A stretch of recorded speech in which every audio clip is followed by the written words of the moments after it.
Hello दोस्तों, आपने देखा यूपीएससी का फाइनल सिलेक्शन लिस्ट आ ही चुकी है। काफ़ी लोगों का नाम आ चुका है।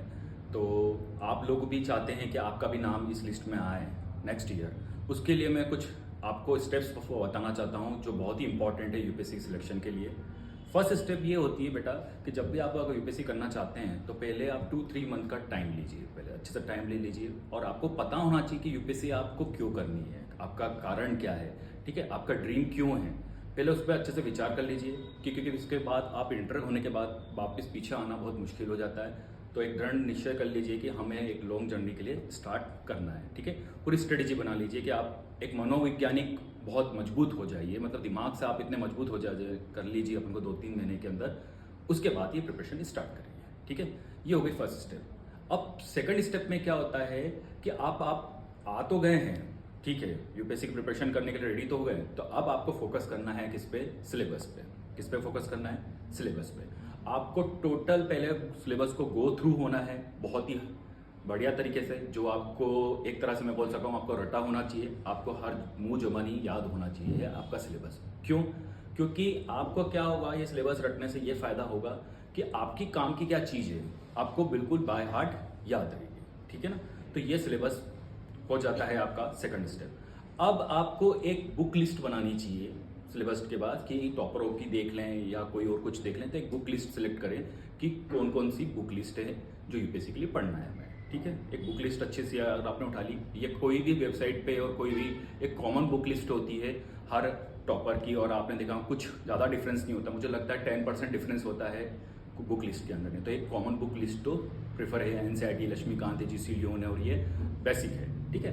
अब आपको बुक लिस्ट देख लिया आपने, फाइनल कर ली अपनी।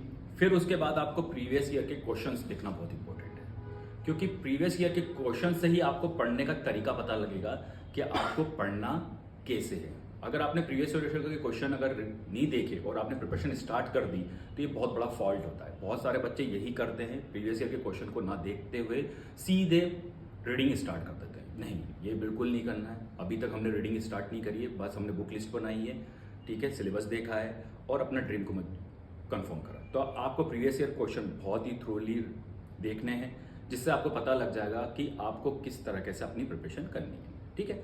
अब आप अपन प्लान बनाएंगे, कोई बड़ा प्लान नहीं बनाना चाहिए एकदम से। आपको ये नहीं बनाना चाहिए कि मेरे को 1 ईयर में कवर करना, नहीं, 3-4 मंथ के प्लान होने चाहिए, ठीक है ना। 3-4 मंथ पे मैं ये करूँगा, 3-4 मंथ के बाद मैं ये करूँगा, ऐसे टुकड़ों में प्लान बनाना चाहिए। क्योंकि उसको अचीव करने पे आपको अपना पैरामीटर भी दिखता है कि आप कितनी प्रोग्रेस कर रहे हैं, ठीक है। पहले 3/4 का प्लान बनाइए। 3/4 के मंथ के अंदर केवल एनसीईआरटी पे फोकस करिए, ठीक है। आप लोग कुछ बोलते हैं 6 से पढ़नी चाहिए या 12 से पढ़नी चाहिए। मेरा है कि आपको बेसिक से 6 से भी पढ़ना चाहिए, क्योंकि कुछ टॉपिक्स ऐसे होते हैं जो 6 और 7 के एनसीईआरटी में भी छुपे रहते हैं। तो आपको 6 से जाएंगे तो आपको पूरा गो थ्रू हो जाएंगे एनसीईआरटी से। तो 3/4 मंथ के अंदर आपका पूरा एक बेसिक कवर हो जाएगा, ठीक है। बेसिक कवर होने के बाद अब इसके बाद आप एक न्यूज़पेपर रीडिंग स्टार्ट कर लीजिए। उसमें से द हिंदू या इंडियन एक्सप्रेस उठा लीजिए, क्योंकि यू आपको पता है कि 80 से 90% करंट अफेयर से ही क्वेश्चन आते हैं प्री और मेंस में भी। क्योंकि आप जो मेंस में भी देखते हैं कहीं ना कहीं जो आपके कन्वेंशनल सब्जेक्ट भी कहीं ना कहीं रिलेटेड कहाँ से करते हैं, आपको करंट से रिलेटेड करते हैं। तो आपको एक पेपर पढ़ने की थोड़ी हैबिट डालनी पड़ेगी। 2-3 मंथ पेपर पढ़ने के बाद आपको नोट्स बनाने की हैबिट डालनी पड़ेगी, क्योंकि नोट्स बनाने से क्या होता है, साइकोलॉजिकल भी हो जाती है कि आंसर फॉर्मेट करने का तरीका पता लग जाता है। क्योंकि एक एडिटोरियल है, ठीक है, उसमें अगर उसको नोट्स बनाता हूँ तो मेरी एक वोकेबलरी भी बहुत मजबूत हो जाती है, ठीक है। दूसरा, मुझे कंटेंट बहुत अच्छे से मिल जाता है आंसर राइटिंग के लिए।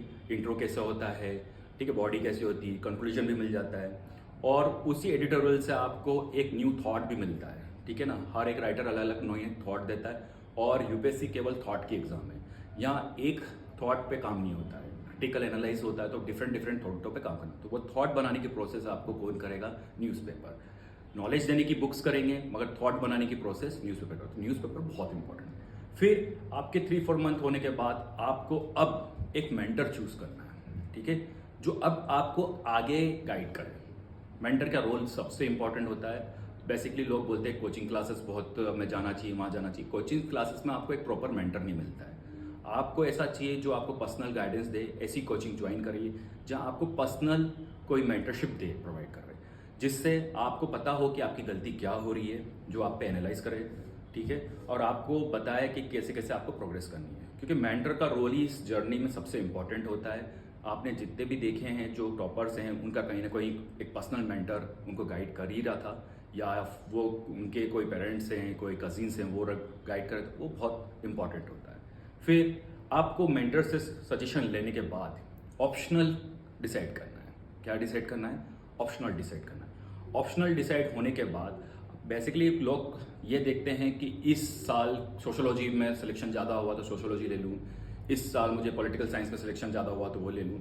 ऐसा नहीं करना है। ऑप्शनल आपको दूसरों की रैंकिंग के हिसाब से नहीं देखना है। आपको पहले से ऑप्शनल का सिलेबस देखो और कौन से सब्जेक्ट में आपको इंटरेस्ट आ रहा है वो देखिए, उसके बाद ही ऑप्शनल लीजिए। और ऑप्शनल में एक और मैं बात बताता हूँ कि इंटरेस्ट से भी बड़ा सबसे बड़ा क्वेश्चन होता है ऑप्शनल में आंसर राइटिंग। आप किस सब्जेक्ट को अच्छे से एक्सप्लेन कर पा रहे हैं, क्योंकि कोई भी आपकी कॉपी चेक करेगा, ना कि आपको पूछ के आपका नंबर देगा। इसलिए मतलब आपकी राइटिंग एक्सप्रेशन स्किल अच्छी होनी चाहिए, जिस सब्जेक्ट में होगी उसको चूज करिए।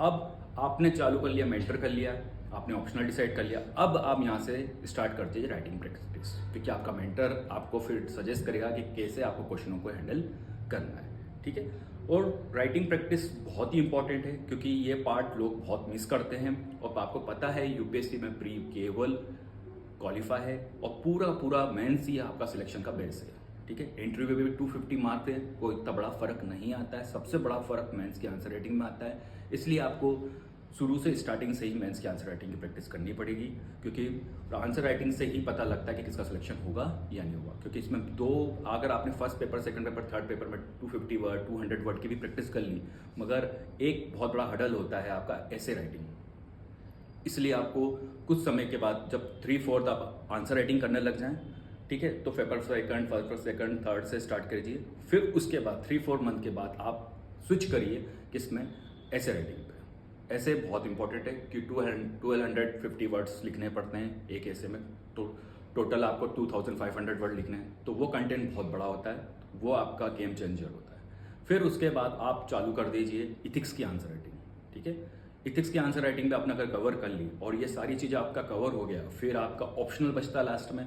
और अगर आपने ऑप्शनल की आंसर राइटिंग कर ली तो बस ये सारी चीज़ कवर होने के बाद आप वापिस रिवीजन करें बार बार और आंसर राइटिंग करें और टेस्ट सीरीज लगाएं। रिवीजन करें बार बार और आंसर राइटिंग करें और टेस्ट सीरीज लगाएं। अगर ये फॉर्मूला अगर आपने अपना लिया तो आपका सिलेक्शन कोई नहीं रोक सकता, क्योंकि ये बेसिक ही फॉर्मूले होते हैं और इसी पे बार बार काम करना पड़ता है। तो आपका भला एक अटेम्प्ट में नहीं होगा, दूसरे अटेम्प्ट में नहीं होगा, मगर तीसरे अटेम्प्ट में फाइनली हो जाता है। कुछ आपने जितने भी टॉपर देखे 3rd अटेम्प्ट 4th अटेम्प्ट में हो रहा है, मगर उनने यही फॉर्मूला अपनाया है कि बार बार रिवीजन करा है, बार बार टेस्ट लिखे हैं और बार बार ऑप्शनल की प्रैक्टिस करी।